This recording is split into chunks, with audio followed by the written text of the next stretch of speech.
Novruzun qəhrəmanları, atributları, adət-ənənəsi və təbii ki, təamları Şamaxı və İsmayılıda da təqdim olunub. Keçirilən bayram tədbiri zamanı iştirakçılar həm də maraqlı oyunlara da qatılıblar.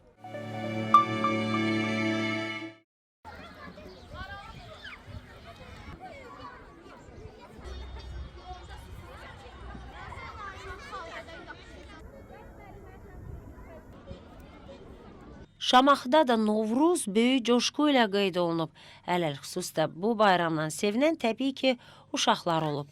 Belə ki, Şamaxının bir çox orta məktəblərində Novruz təntənəsi yaşanıb. Belə ki, Avropa Liseyinin təşkilatçılığı, Dağlıq Şirvan Regional Təhsil İdarəsinin və Təhsil İşçiləri Azad Həmkarlar İttifaqının Şamaxı Rayon Komitəsinin dəstəyi ilə Novruz bayramına həsr olunan böyük tədbir baş tutub.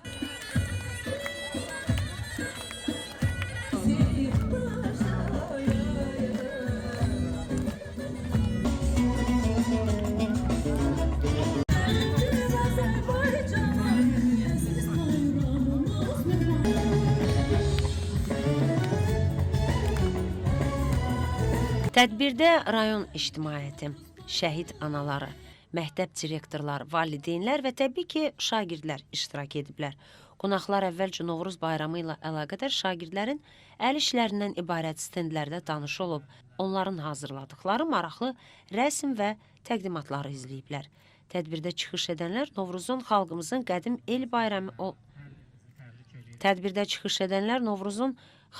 qədim el bayramı olduğunu vurğulayıb. Onun milli mənəvi dəyərlərimizi və mədəniyyətimizi dünyaya tanıtdığını bildiriblər. Novruzun sülh, əmin-amanlıq, birlik və mehribanlıq rəmzi olduğunu qeyd edən natiqlər bu bayramın yenidən Qarabağ torpaqlarında qeyd olunmasının xalqımıza xüsusi sevinç bəxş etdiyini diqqətə çatdırıblar.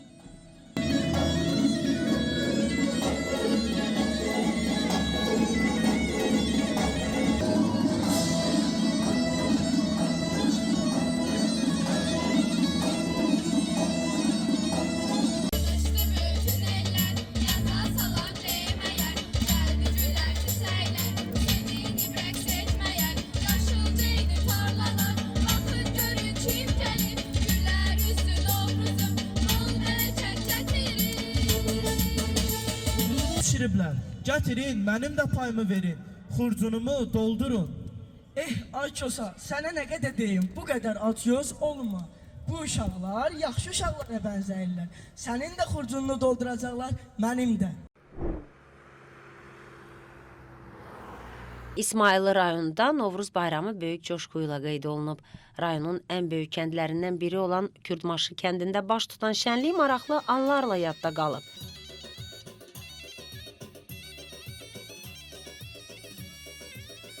Tədbir kənd meydanında baş tutub, qutab pişirən nənələr xalqımıza bol ruzi bərəkət arzulayıblar. Çıxış edənlər yaz fəslinin müjdəçisi olan bu bayramı xalqımızın əsrlərdir ki, qoruyub saxladıqlarını dilə gətiriblər. Bayramın qəhrəmanları Kosa, Keçəl ənənəvi səhnələrini nümayiş etdirib, öz rəqslərini gələn qonaqlara təqdim ediblər.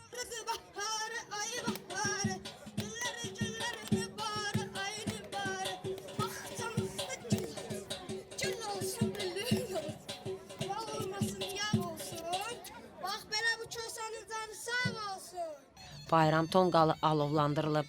Uşaqlar tonqal ətrafında rəqs ediblər. Bayram tədbiri konsertlə davam edib.